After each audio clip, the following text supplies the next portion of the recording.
Hi, my name is Dylan Lee. For a semester now, I have been learning about the unique relationship between religion and the five basic human senses: sight, hearing, taste, smell, and touch. It is clear that in all facets of religion, interactions with these senses are integral to experience. Senses stimulate and inspire. They remind us what it means to be human and bring us closer to the world around us. With senses as our vehicle, we as humans embrace all that life has to offer and achieve a sense of spirituality. With this in mind, today I plan to talk to 5 friends, each of which belonging to different faiths, about what objects have religious significance to them and how these objects appeal to the senses.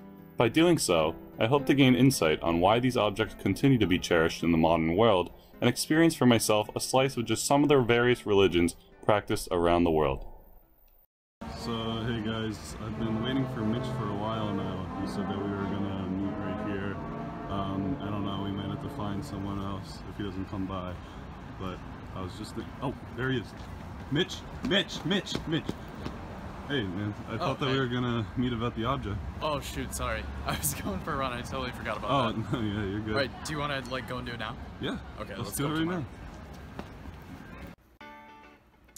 Hi, my name is Mitch, and I practice the Buddhist faith.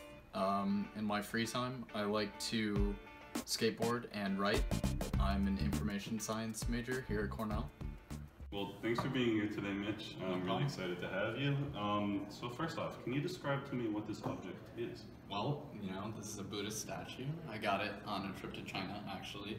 It's carved out of some sort of stone, not really sure what exactly, but as you can see, he's a little plump, He's a pretty endearing statue. A lot of people say the actual Buddhist wasn't that plump at all, but they've sort of changed him over time to seem like sort of this icon, and yeah, that's basically where I got it. Very cool. That's interesting to hear. I didn't know all that. So my second question for you would be, what is the religious significance of this little Buddha statue you got here? Well, I'm really glad you asked that. It represents joy and prosperity, and people have it for that reason in their houses across the globe, pretty much. And the traditional ones have a big belly that you rub. This one doesn't, so, you can kind of try, but he's got his hands in the way. Yeah. So it's better to just kind of have it around. And it still symbolizes that sort of like peace and well-being. So Mitch, can you describe to me how this statue feels? I know a lot of them feel like extremely smooth and they're shiny, and you probably have like a green Buddhist statue in your head with those characteristics. This one is a bit more rough, I'd say, but it still is pretty smooth. It sort of represents the power that humans have to craft the world around them. So you can touch it if you'd like. Yeah, I'd like that. So my final question for you would be, what does this statue mean to you personally? Well, I got it on, I think I already said this actually, but I got it on a family trip to Yongping, China. We got it in a little shop in this village we went to, and it basically reminds me to, stay positive in my everyday life, and that sort of just sense of joy and well-being that a lot of Buddhists have. So. Well, thanks, Mitch. That was some great insight that No you problem. gave me. So this one was a bit of a trek. I'm in Cascadilla right now, on a bunch of stairs, but we're here for Anjali, who I think has an object representing the sense of smell. So this should be pretty good. Anjali? Oh, hey, Dylan. Oh, hey, doing a little drawing there? Yep. Are you ready to do the interview though? Yeah. Awesome, let's do it. Hi, my name is Anjali Patel and I practice the Hindu faith. I'm a chemical engineering major and I like to play tennis and draw. So it's great to be here with you today, Anjali. My first question is, what is that in there? This is turmeric powder. It originates from Southeast Asia. It's made from drying plant roots and then crushing them into this yellow orangish powder. And it's used for medicine, dyeing colors, and flavor. Cool. So my next question would be, what is the religious significance of the turmeric? Because of its many properties, turmeric is used as a symbol of purity, fertility, and pride, and many brides wear it for a part of a religious wedding ceremony. So, Anjali, I'm curious what that smells like. Do you mind if we start smelling? Sure. Very interesting. How would you describe the smell of the turmeric? It smells like ginger roots, but stronger and a little bit more bitter. Interesting. So my final question for you this evening. What does this turmeric mean to you personally? Well, this turmeric has good health benefits, so it's nice to have it in college. It also reminds me of my faith and the people who share it with me, so this includes my mom who gave it to me. Very nice. Well, thanks for coming on, Anjali. Thanks, Dylan. Glad to have you here. Glad to be here. So the next person I'm going to talk to is my friend Greg. I'm pretty close with him, so I usually just open up his door without knocking. Hey, Greg. Oh, hey, Dylan.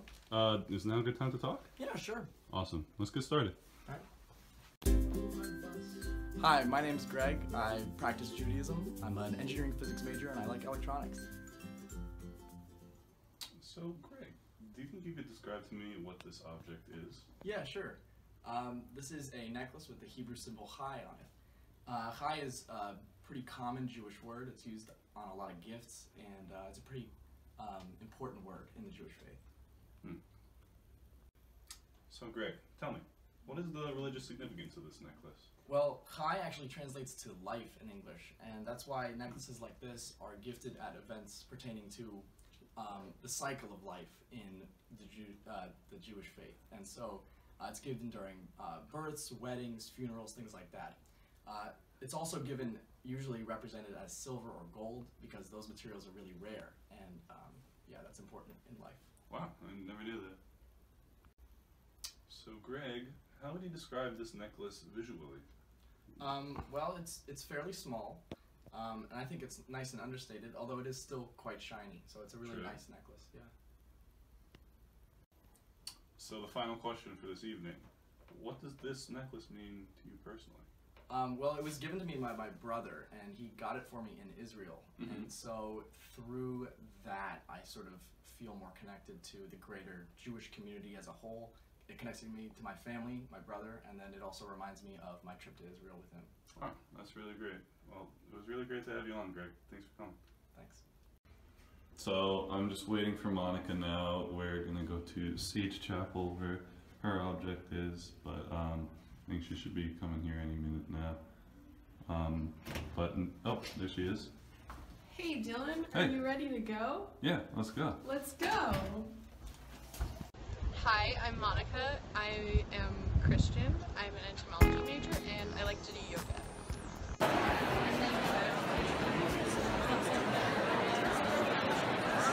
So Monica, can you describe to me what this...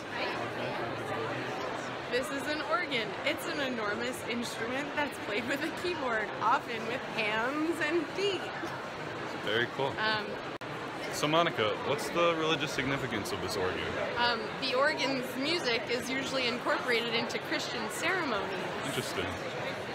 People are encouraged to sing hymns along with the organ's melody. I'm just gonna try to catch a quick clip of the organ once it starts playing without being too rude to all these people over here, so I'll cut to that.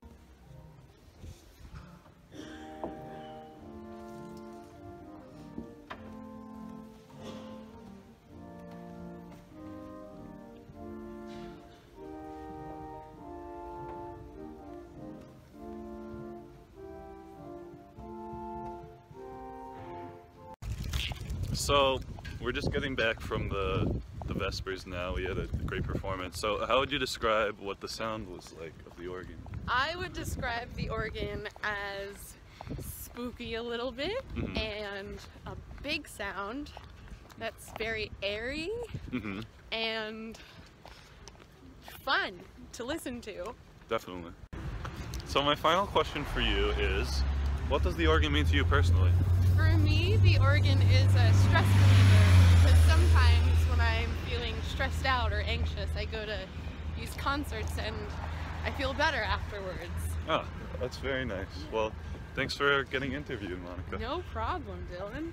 So the final stop on today's journey is going to be with my friend Adam. It's finals week, so I think he's down here studying.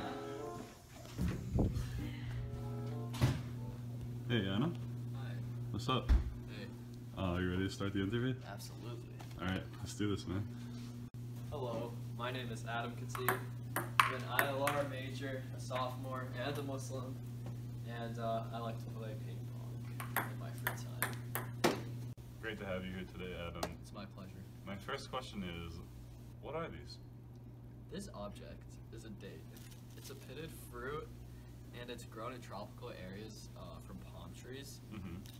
And it's usually eaten with things like wines or puddings or cakes, that kind of pastry.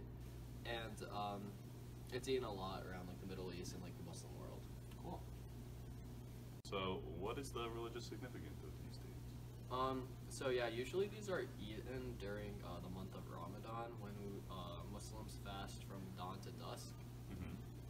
And we tend to break our fasts with dates or soups or dates inside of soups. Mm-hmm. And they're just really good to break your fast with because they're really healthy and they're easy on the stomach and they're free of things like fat and sodium and cholesterol. And they tend to be really filling, so it's like a good thing to eat during Ramadan so you stay full for like the next day when you're not eating. Yeah, sounds good. Yeah. Alright, so I'm gonna go ahead and eat one of these if you don't mind. I don't mind. Honestly, eat this one. Okay. I like the big ones. They're really. And how would you describe the flavor of these? They're very sweet, sugary. They're tender. Very soft. Easy to take down, really, in general. Yeah. They kind of taste like candy, if you ask me. Like really big raisins. Like, Yeah. just imagine a big raisin. I think raisins are actually made That's a from pretty good dates. way to describe it. My final question for you today. What do the dates mean to you personally? I mean, whenever I eat one, I'm reminded of the times, like, with my family. Mm-hmm. Whenever we would fast for Ramadan. Like, my whole family doesn't really get together much anymore because, like, all of my siblings are older and stuff. Right. And doing things with their lives. So, yeah, I'm just reminded of family. That's really nice. Well, thanks for coming out here today, Alan. Absolutely. It's been a pleasure. It's been nice talking about dates. Through my friends' objects, I got to experience firsthand many distinct sensations. I learned some interesting facts about each object and discovered the significance each holds. I found each object and the sensations they create formed positive associations with my friends and brought happiness in day-to-day I life. think it's time to conclude our journey. Thanks for joining me today, and it's Dylan Lee, signing off.